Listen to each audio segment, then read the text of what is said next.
Familia, ¿qué tal? Buenos días, bienvenidos a este tiempo devocional, sean bienvenidos, espero que hayas amanecido de la mejor manera y es un gusto tenerte por acá nuevamente. Viernes 25, ya casi acabando mes, ya esto va muy rápido.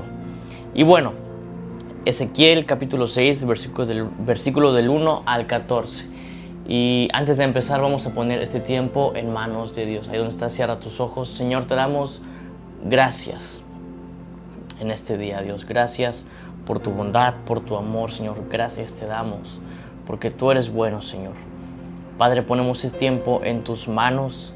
Háblanos a través de tu palabra, Señor, y haznos sensibles a tu voz. Haznos sensibles a lo que tú nos quieras hablar el día de hoy, Señor. Te damos gracias por permitirnos despertar un día más, Señor, y poder respirar, Dios. Te damos gracias en el nombre de Jesús. Amén y amén. Viernes 25, Ezequiel 6, del 1 al 14. Dice, por haber servido a ídolos. Lo voy a leer en NTV, ¿sale? Dice, nuevamente recibí un mensaje del Señor. Hijo de hombre, ponte de cara a los montes de Israel y profetiza contra ellos. Proclama este mensaje de parte del Señor soberano contra los montes de Israel. Esto dice el Señor soberano a los montes y a las colinas, a los barrancos y a los valles. Estoy por provocar guerra contra ustedes y aplastaré sus santuarios paganos. Todos sus altares serán demolidos y sus lugares de culto quedarán destruidos. Mataré a la gente delante de sus ídolos. Arrojaré los cadáveres delante de sus ídolos. Y desparramaré sus huesos alrededor de sus altares. Donde quiera que vivan habrá desolación y destruiré sus santuarios paganos. Sus altares serán demolidos, sus ídolos aplastados, sus lugares de culto derribados y todos los objetos religiosos que hayan hecho destruidos. El lugar quedará sembrado de cadáveres y sabrán que solo yo soy el Señor, dice. Sin embargo, permitiré que algunos de mi pueblo escapen de la destrucción y esos pocos serán esparcidos entre las naciones del mundo. Luego, cuando estén desterrados Luego de que estén desterrados entre las naciones, se acordarán de mí, reconocerán cuánto me duele la infidelidad de su corazón y la lujuria de sus ojos que anhelan a sus ídolos. Entonces, al fin se odiarán a sí mismos por todos sus pecados detestables.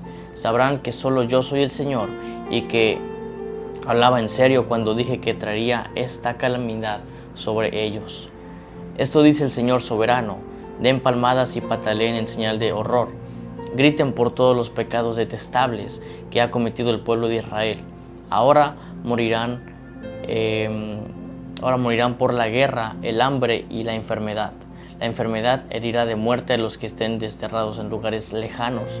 La guerra destruirá a quienes estén cerca y cualquiera que sobreviva morirá a causa del hambre. Entonces por fin desahogaré mi furia en ellos. Sabrán que yo soy el Señor cuando sus muertos estén esparcidos en medio de sus ídolos y en torno a sus altares, sobre cada colina y montaña y debajo de todo árbol frondoso y cada árbol grande que dé sombra, es decir, en los lugares donde ofrecían sacrificios a sus ídolos. Los aplastaré y dejaré desoladas sus ciudades, desde el desierto del sur hasta Ribla, en el norte. Entonces sabrán que yo soy el Señor, por haber servido ídolos. Vemos que el tema de la idolatría no es un tema sencillo, no es un tema a la ligera, no es un tema que debemos tomar a la ligera, así sin importancia, sino que la idolatría es prácticamente el pecado central en el que después sale todo. Es como que el pecado que origina todo. Entonces, la idolatría no es algo que debamos tomar a la ligera. Ahora, por ejemplo, dice que Ezequiel profetiza contra los montes en Israel, porque allí estaban los altares paganos donde rendían culto a sus ídolos.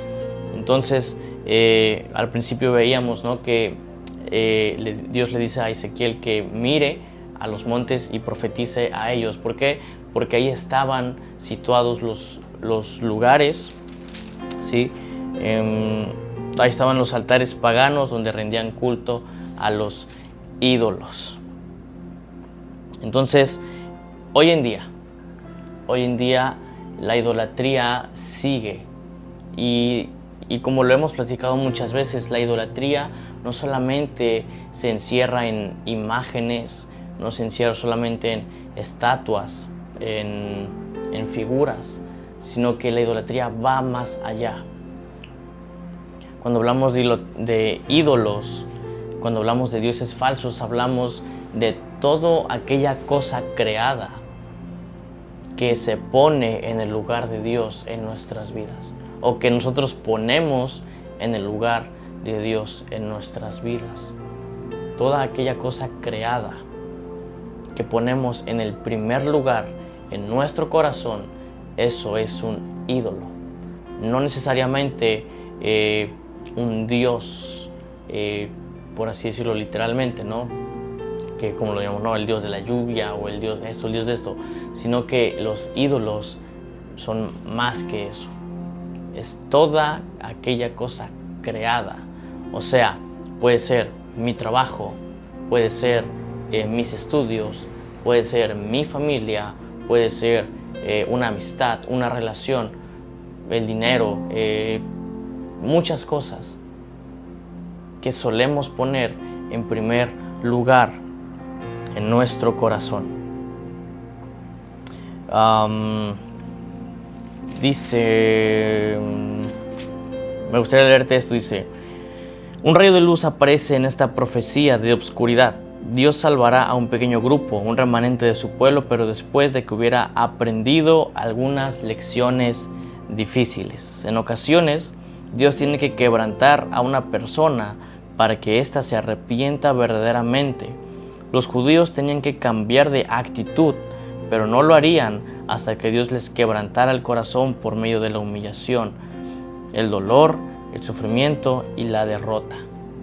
Y fíjate esta pequeña pregunta: ¿anhela usted la comunión con Dios lo suficiente como para cambiar las áreas de su vida que le desagradan a Él? ¿Anhelamos lo suficiente una comunión con Dios? ¿Anhelamos lo suficiente una relación con Dios como para cambiar áreas de nuestra vida que desagradan a Dios? ¿Anhelamos lo suficiente una relación con Dios que seríamos capaces de soltar tal vez cierta amistad? ¿Que seríamos capaces de soltar cierta relación? ¿De cambiar ciertas actitudes? ¿De alejarme de ciertos entornos? Nuestro anhelo por una relación con Dios es más grande que nuestro anhelo por esas cosas, o estamos anhelando más esa relación que no agrada a Dios, esas amistades que no agradan a Dios, esos entornos en los que podemos estar que no le agradan a Dios. ¿Qué anhelamos más? Dice: los profetas frecuentemente utilizaban la triple descripción de juicio sobre Jerusalén: guerra, hambre y enfermedad. Era una forma de decir que la destrucción sería total. La guerra significaba muerte en el campo de batalla. El hambre vendría cuando los enemigos sitiaran la ciudad, y la enfermedad siempre era un peligro durante el hambre. No cometa el error de subestimar la magnitud del castigo de Dios. Si usted desprecia las advertencias bíblicas y se aleja de Dios, le espera el castigo. Y recuerda que el peor castigo es estar lejos de Dios. Como te lo decía el miércoles pasado, el peor castigo es estar lejos de su presencia. Y ahora, no pensemos que todas las cosas malas que pasan en nuestra vida son porque Dios nos está castigando y castigando y castigando, sino que muchas de las cosas malas que podemos estar viviendo en nuestra vida es el mero fruto, o es la mera el resultado de nuestros pecados. Muchas veces solemos relacionar nuestro sufrimiento, nuestros malos momentos con el castigo de Dios. Dios, ¿por qué me estás haciendo esto? Dios, ¿por qué me estás castigando así? Cuando verdaderamente lo que pasamos es el resultado, son las consecuencias de nuestros pecados. Dios nos libra de las consecuencias eternas de nuestro pecado. Dios nos libra de la muerte, pero nosotros tendremos que vivir las consecuencias terrenales de nuestros pecados. Sí o sí. La frase "entonces sabrán que yo soy el Señor" la vemos repetida en varias ocasiones en estos pasajes que acabamos de leer. Dice el propósito de esta frase, o el propósito del castigo de Dios, no era la venganza. El propósito del castigo de Dios no era la venganza, no era como que me hicieron esto, ahora ustedes tomen eso, ¿no? O así, sino que el propósito del castigo de Dios es recalcar a la gente la verdad de que el Señor es el único Dios vivo y verdadero. ¿Por qué? Porque en estos montes las personas estaban alzando ídolos, y a consecuencia de ello Dios los castiga, no como venganza hacia aquellos ídolos, sino para mostrarles que verdaderamente solamente es Dios el único, solamente hay un Dios verdadero y vivo, y que sus ídolos pues no lo eran. Dice, hoy en día el dinero, el sexo, el poder y son ídolos de muchos. Como te lo decía hace un momento, cuando hablamos de ídolos no necesariamente son imágenes, son estatuas, sino que va más allá. Fíjate, esto me vuela la cabeza, porque incluso las bendiciones que Dios nos da, por ejemplo, el trabajo es una bendición que Dios nos da. La familia es una bendición que Dios nos da. Amistades, o sea, cosas buenas que Dios nos da en nuestras vidas, nosotros podemos transformar esas cosas buenas en ídolos. Por ejemplo, pensemos en Abraham, ¿sí? Su hijo, pues llegó un momento en el que al parecer Abraham empezaba a amar más a su hijo que a Dios. Entonces Dios le pide a su hijo, y entonces Abraham dice, ok, sí, te lo doy. Entonces vemos que incluso bendiciones que Dios nos da, nosotros, nuestra carne, nuestra naturaleza pecaminosa, va y comete el error de convertir esas cosas buenas en ídolos. Y bueno, y entonces es un caos totalmente. Entonces analiza tu vida, analicemos nuestra vida, analicemos nuestro corazón. ¿Qué es aquello a lo que estamos invirtiendo nuestro tiempo? ¿Qué es aquello en lo que estamos invirtiendo nuestra energía, nuestro dinero? ¿Qué es aquello en lo que estamos invirtiendo todo eso?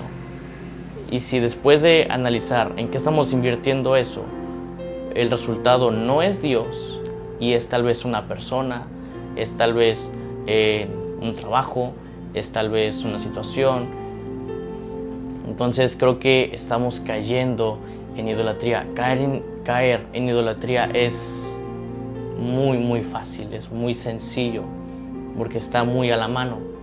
Entonces hay que estar todo el tiempo alerta, todo el tiempo ¿cómo se dice? Atentos a lo que estamos haciendo, a quién estamos adorando, a quién estamos dando todas nuestras energías, en qué estamos depositando nuestra confianza. ¿En Dios, o en el dinero, o en mi trabajo, o en amistades, o en mi familia? Recuerda, cualquier cosa creada se puede convertir en un ídolo, sea una cosa buena o sea una cosa mala. Vamos a la parte de ayuda a su meditación. Dice: los montes de Israel siempre han sido lugares santos, con mucha presencia de Dios, pero se había transformado en el centro de la idolatría. Por tanto, Dios declara juicio contra los montes, los collados, los arroyos y los valles de Israel. Dice: Gilul es la palabra hebrea del cual se traduce imagen, una palabra asociada a la escoria. En esto se puede ver cuánto aborrece Dios a los ídolos. Ciertamente Dios destruirá los lugares altos y matará a los idólatras. Sin embargo, habrá remanentes que sobrevivirán al juicio.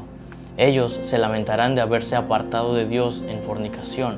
Cabe destacar que el propósito del juicio no es la destrucción, sino el conocimiento de Dios. Como te lo decía hace rato, el propósito del juicio no es la destrucción, no es la venganza de Dios, sino el conocimiento de Dios, conocer a Dios, reconocer la verdad de que Él es el único Dios verdadero. Si estamos bajo algún trato de Dios, recordemos que es una señal divina que debemos desechar a los ídolos y volver a nuestro Creador. ¿Qué debo desechar? Dice la pregunta, al entender que es abominable para Dios. ¿Cuál es ese ídolo que hay en mi corazón que debo desechar, entendiendo que es abominable para Dios? Y creo que esta pregunta nos la deberíamos hacer todos los días.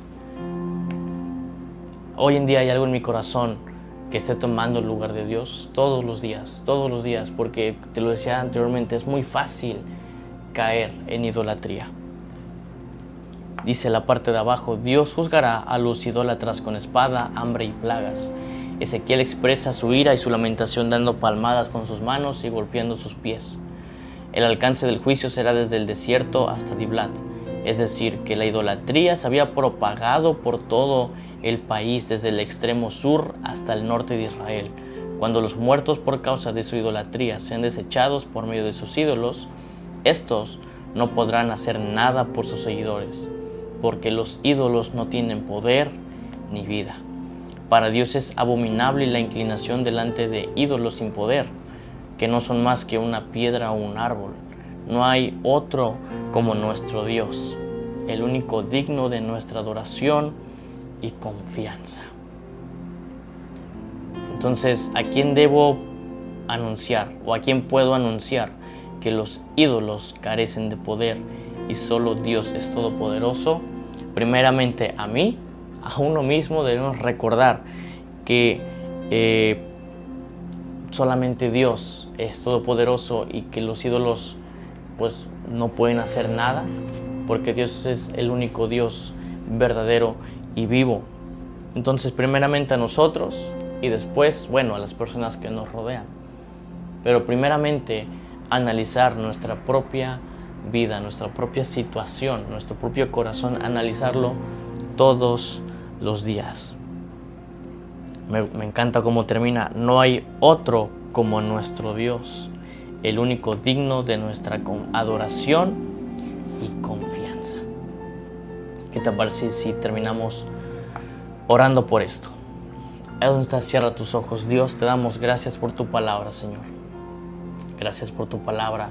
Y Señor, te pedimos perdón en esta mañana, Dios, si hemos adoptado ídolos en nuestras vidas, Señor. Si hemos hecho de cosas buenas ídolos en nuestras vidas, perdónanos, Señor. Y ayúdanos a poder reconocer, a poder encontrar esos ídolos en nuestra vida que te roban a ti, que te roban la atención de nuestro corazón, Señor. Perdónanos, Dios.